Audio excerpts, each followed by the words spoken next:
जी अस्सलाम वालेकुम जी, माशाल्लाह हमने ये डेली रूटीन बना ली है। यहाँ पर हम खुली कचहरी लगा रहे हैं, जिस तरह के हमारे जो ऑनरेबल डिप्टी कमिश्नर गुजरांवाला का जो विज़न है कि हमने इंसाफ की लहर ऐसे उजागर करनी है कि हर जगह आवाज़ जाए और हमारी खिदमत नज़र आए।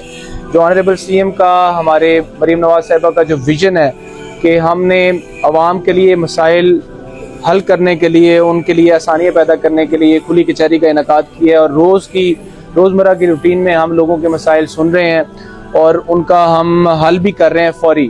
DRC से रिलेटेड अभी तक हम 35 फैमिलीज़ को पोजेसन लेके दे चुके हैं और हर हफ्ते के अंदर हमारे 2 दफ़ा मीटिंग कॉल ऑन होती है, जिसके अंदर तकरीबन हमारे 16 से 18 केसेस हम रिजॉल्व कर रहे हैं। तो आप लोगों से भी इल्तमास है कि जो हमारा ये dispute resolution committee honourable CM ने एक वंडरफुल एक फोरम बनाया है, उसका फ़ायदा उठाएं। डरने की ज़रूरत बिल्कुल नहीं है कब्ज़ा माफिया से, क्योंकि अब उनकी छुट्टी हो गई है। आप आए बिला झिझक, आपसे कोई पटवारी, कोई रेवेन्यू ऑफिसर, कोई आपसे बंदा पैसे डिमांड करता है तो आप हमें बताएं, हम उसको इंसाफ के कटहरे में लाकर खड़ा करेंगे।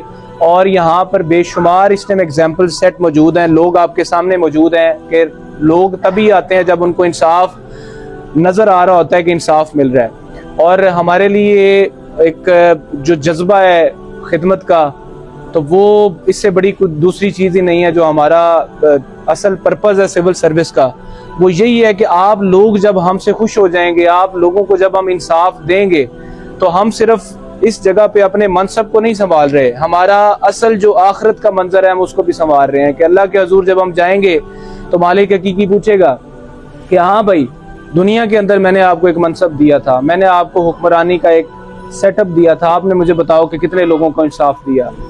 तो अल्हम्दुलिल्लाह बंदा नाचीज़ इस चीज़ पे खुशकिस्मत है कि अल्लाह पाक ने इस काबिल समझा और हमें खिदमत का मौका दिया। और सबसे मज़े की चीज़, गवर्नेंस की बेस्ट डेफिनेशन और बेस्ट मैनिफेस्टेशन आज हमें नज़र आ रही है कि हमें कोई प्रेशर नहीं है, कोई गलत काम की हमें सिफारिश नहीं है, कोई करप्ट माफिया का हमारे ऊपर इस टाइम प्रेशर नहीं है। ऑनरेबल सीएम मरीम नवाज साहिबा की क्लियर डायरेक्शन है कि मेरे ACs, मेरे DCs, मेरे कमिश्नर्स इस टाइम मेरे आइज़ एंड ईयर्स हैं, आप लोगों को इंसाफ दिलाएं, मैं आपके बैक पे खड़ी हूँ। और आप देख रहे हैं वजीराबाद के अंदर, गुजरांवाला के अंदर डिप्टी कमिश्नर नवीद अहमद साहब की गाइडेंस में आप लोग खुद इस चीज़ का एहतसाब करके देख लें। जो लोग यहाँ पर खड़े हैं उनसे पूछ कर देख लें, एक सर्वे कर देख लें, आपको एक वाज़े फ़र्क और वाज़े डिफरेंस नज़र आएगा। और इंशाल्लाह इस जोश और जज्बे के साथ हम जितने दिन यहाँ पर मौजूद हैं, हम दिन रात एक कर देंगे और लोगों के लिए इंशाल्लाह हम इंसाफ प्रोवाइड करेंगे। Thank you very much.